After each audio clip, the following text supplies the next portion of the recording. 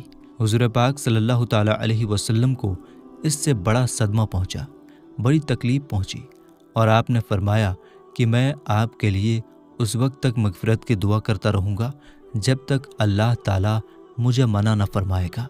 اس کے بعد اللہ کی جانب سے قرآن کی آیت نازل ہوئی، جس کا ترجمہ ہے، نبی اور مومنین کے لیے یہ جائز نہیں کہ وہ ان لوگوں کے لیے مغفرت کی دعا کریں جنہوں نے شرک کیا، یعنی اللہ کے سوا دوسرے کو خدا مانا، اگرچہ وہ رشتہ دار ہی کیوں نہ ہوں، جب انہیں معلوم ہو چکا ہے کہ مشرکین جہنمی ہیں، یعنی وہ لوگ جنہوں نے اللہ کے ساتھ شرک کیا جہنمی ہیں۔ حضرت بی بی خدیجہ رضی اللہ تعالیٰ عنہا کی وفات، جو حضور پاک صلی اللہ تعالیٰ علیہ وسلم کی پہلی بیوی ہیں، اور حضرت فاطمہ زہرا رضی اللہ تعالیٰ عنہا کی ماں ہیں، جنہوں نے حضور کو کافی مدد کی۔ حضور پاک صلی اللہ تعالیٰ علیہ وسلم کے مبارک دل پر ابھی ابو طالب کے انتقال کا غم تازہ ہی تھا کہ ابو طالب کی وفات کے 3 یا 5 دن بعد حضرت بی بی خدیجہ رضی اللہ تعالیٰ عنہا بھی دنیا سے رخصت فرما گئیں۔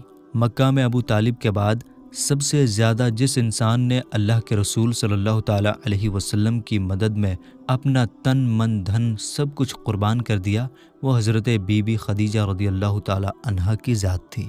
جس وقت دنیا میں کوئی حضور پاک صلی اللہ تعالیٰ علیہ وسلم کا سچا مشورہ دینے والا اور غم بانٹنے والا نہیں تھا، حضرت بی بی خدیجہ رضی اللہ تعالیٰ عنہا ہی تھیں کہ ہر پریشانی کے موقع پر پوری جانثاری کے ساتھ آپ صلی اللہ تعالیٰ علیہ وسلم کے غم کو بانٹتی تھی اور آپ کے ساتھ کھڑی رہتی تھی۔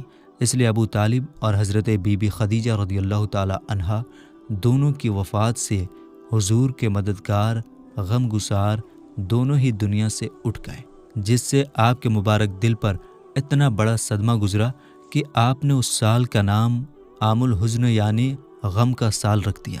حضرت بی بی خدیجہ رضی اللہ تعالیٰ عنہا نے اعلان نبوت کے 10ویں سال رمضان کے مہینے میں وفات پائی۔ وفات کے وقت ان کی عمر 65 سال کی تھی۔ جنت المعلیٰ قبرستان میں ان کو دفن کیا گیا۔ حضور رحمت عالم صلی اللہ تعالیٰ علیہ وسلم خود ان کی قبر میں اترے اور اپنے مقدس ہاتھوں سے ان کی مبارک لاش کو زمین کے سپرد کیا۔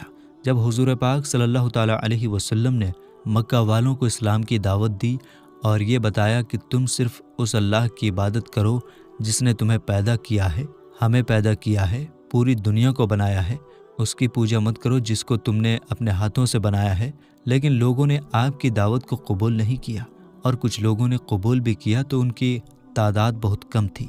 تو جب اللہ کے رسول صلی اللہ تعالیٰ علیہ وسلم نے دیکھا کہ میری دعوت کو مکہ والے قبول نہیں کر رہے ہیں، تو آپ مکہ سے باہر نکل کر لوگوں کو اسلام کی دعوت دینے لگے۔ اسی سلسلے میں طائف کا واقعہ پیش آیا۔ جب حضور پاک صلی اللہ تعالیٰ علیہ وسلم کو مکہ کے لوگوں کے ایمان لانے سے مایوسی نظر آئی، تو حضور پاک صلی اللہ تعالیٰ علیہ وسلم نے اسلام کو پھیلانے کے لیے مکہ کے قریب آباد بستیوں کا رخ کیا۔ چنانچہ اس سلسلے میں آپ صلی اللہ تعالیٰ علیہ وسلم نے طائف کا بھی سفر فرمایا۔ اس سفر میں حضور پاک صلی اللہ تعالیٰ علیہ وسلم کے غلام حضرت زید بن حارثہ رضی اللہ تعالیٰ عنہ بھی آپ کے ساتھ تھے۔ طائف میں بڑے بڑے امیر اور مالدار لوگ رہتے تھے۔ انہی امیروں میں عمر کا خاندان طائف کے تمام قبیلوں کا سردار شمار کیا جاتا تھا۔ یہ لوگ 3 بھائی تھے، عبدی یلیل، مسعود، حبیب۔ حضور صلی اللہ تعالیٰ علیہ وسلم ان تینوں کے پاس تشریف لے گئے اور اسلام کی دعوت دی۔ ان تینوں نے اسلام قبول نہیں کیا بلکہ بہت ہی بیہودہ جواب دیا۔ ان بدنصیبوں نے اسی پر بس نہیں کیا بلکہ طائف کے بدماش گنڈوں کو تیار کیا کہ یہ لوگ حضور کے ساتھ برا سلوک کریں، برا برتاؤ کریں۔ چنانچہ بدماشوں کا یہ گروپ ہر طرف سے حضور پاک صلی اللہ تعالیٰ علیہ وسلم پر ٹوٹ پڑا اور اتنا زیادہ شرارت کیا کہ آپ پر پتھر برسانے لگے۔ یہاں تک کہ آپ کے مقدس پاؤں مکمل طور پر زخمی ہو گئے اور ان سے خون بہنے لگے، اور آپ کے موزے اور جوتیاں خون سے بھر گئے۔ جب حضور صلی اللہ تعالیٰ علیہ وسلم زخموں سے بےتاب ہو کر بیٹھ جاتے تو یہ ظالم بہت ہی بے دردی کے ساتھ آپ کے ہاتھ مبارک کو پکڑ کر اٹھا دیتے، اور جب آپ چلنے لگتے تو پھر یہ گنڈے آپ پر پتھروں کی بارش برساتے اور ساتھ ساتھ آپ کو گالیاں دیتے، تالیاں بجاتے، آپ کا مذاق اڑاتے۔ حضرت زید بن حارثہ رضی اللہ تعالیٰ عنہ دوڑ دوڑ کر حضور پر آنے والے پتھروں کو اپنے بدن پر لے لیتے اور حضور صلی اللہ تعالیٰ علیہ وسلم کو بچاتے تھے، یہاں تک کہ وہ بھی خون سے لت پت ہو گئے اور زخموں سے نڈھال ہو کر بے قابو ہو گئے، یہاں تک کہ آخر کار اللہ کے رسول صلی اللہ تعالیٰ علیہ وسلم نے انگور کے ایک باغ میں جا کر اپنی حفاظت فرمائی۔ یہ باغ مکہ کے ایک مشہور کافر عتبہ بن ربیعہ کا تھا۔ حضور صلی اللہ تعالیٰ علیہ وسلم کا یہ حال دیکھ کر عتبہ بن ربیعہ اور اس کے بھائی شیبہ بن ربیعہ کو آپ پر رحم آ گیا، اور کافر ہونے کے باوجود خاندانی محبت نے جوش مارا۔ چنانچہ ان دونوں کافروں نے حضور پاک صلی اللہ تعالیٰ علیہ وسلم کو اپنے باغ میں ٹھہرایا اور اپنے کرسچن غلام عداس کے ہاتھ سے آپ کی خدمت میں انگور کا ایک گچھا بھیجا۔ حضور پاک صلی اللہ تعالیٰ علیہ وسلم نے بسم اللہ پڑھ کر گچھے کو ہاتھ لگایا تو عداس اس تعجب سے کہنے لگا کہ آس پاس کے لوگ تو یہ کلمہ نہیں بولتے ہیں۔ حضور نے اس سے پوچھا کہ تمہارا وطن کہاں ہے، تمہارا گھر کہاں ہے؟ عداس نے کہا، میں شہر نینوا کا رہنے والا ہوں۔ آپ صلی اللہ تعالیٰ علیہ وسلم نے فرمایا کہ حضرت یونس بن متیٰ علیہ السلام کا شہر ہے، وہ بھی میری طرح خدا کے پیغمبر تھے، خدا کے نبی تھے۔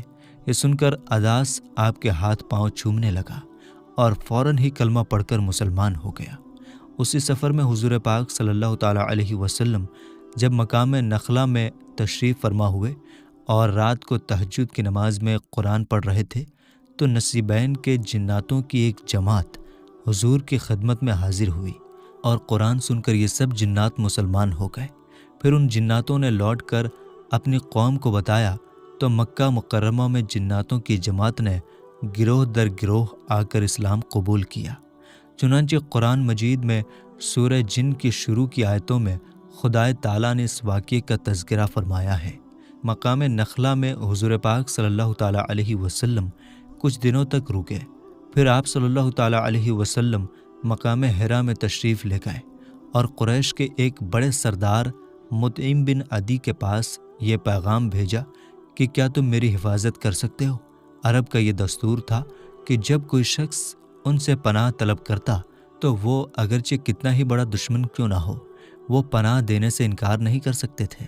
چنانچہ مطعم بن عدی نے حضور پاک صلی اللہ تعالیٰ علیہ وسلم کو اپنی پناہ میں لے لیا، اور اس نے اپنے بیٹوں کو حکم دیا کہ تم لوگ ہتھیار لگا کر خانہ کعبہ میں جاؤ، اور مطعم بن عدی خود گھوڑے پر سوار ہو گیا اور حضور کو اپنے ساتھ مکہ لایا اور خانہ کعبہ میں اپنے ساتھ لے کر گیا، اور بھرے مجمع میں اعلان کر دیا کہ میں نے محمد صلی اللہ تعالیٰ علیہ وسلم کو پناہ دی ہے۔ اس کے بعد حضور پاک صلی اللہ تعالیٰ علیہ وسلم نے اطمینان کے ساتھ حجر اسود کو بوسہ دیا اور خانہ کعبہ کا طواف کر کے خانہ کعبہ میں نماز ادا کی، اور مطعم بن عدی اور اس کے بیٹوں نے تلواروں کے سائے میں حضور پاک صلی اللہ تعالیٰ علیہ وسلم کو آپ کے گھر تک پہنچا دیا۔ اس سفر کے کچھ دنوں بعد ایک مرتبہ ام المومنین حضرت عائشہ رضی اللہ تعالیٰ عنہا نے حضور سے پوچھا کہ یا رسول اللہ صلی اللہ تعالیٰ علیہ وسلم، کیا جنگ احد کے دن سے بھی زیادہ سخت کوئی دن آپ پر گزرا ہے؟ تو آپ صلی اللہ تعالیٰ علیہ وسلم نے ارشاد فرمایا، ہاں اے عائشہ رضی اللہ تعالیٰ عنہا، وہ دن میرے لیے جنگ احد کے دن سے بھی زیادہ سخت تھا، جب میں نے طائف میں وہاں کے سردار عبد یلیل کو اسلام کی دعوت دی۔ اس نے اسلام کی دعوت کو حقارت کے ساتھ ٹھکرا دیا، اور طائف والوں نے مجھ پر پتھر برسایا۔ میں اس تکلیف اور غم میں سر جھکائے چلتا رہا، یہاں تک کہ مقام قرن الثعالب میں پہنچ کر میں نے ہوش و حواس کھو بیٹھا۔ وہاں پہنچ کر جب میں نے سر اٹھایا تو کیا دیکھتا ہوں کہ ایک بادل مجھ پر سایہ کیے ہوئے ہے۔ اس بادل میں سے حضرت جبریل علیہ السلام نے مجھے آواز دی اور کہا، کہ اللہ نے آپ کی قوم کی بات اور ان کا جواب سن لیا اور آپ کی خدمت میں پہاڑوں کا فرشتہ حاضر ہے تاکہ وہ آپ کے حکم کے مطابق کام کرے۔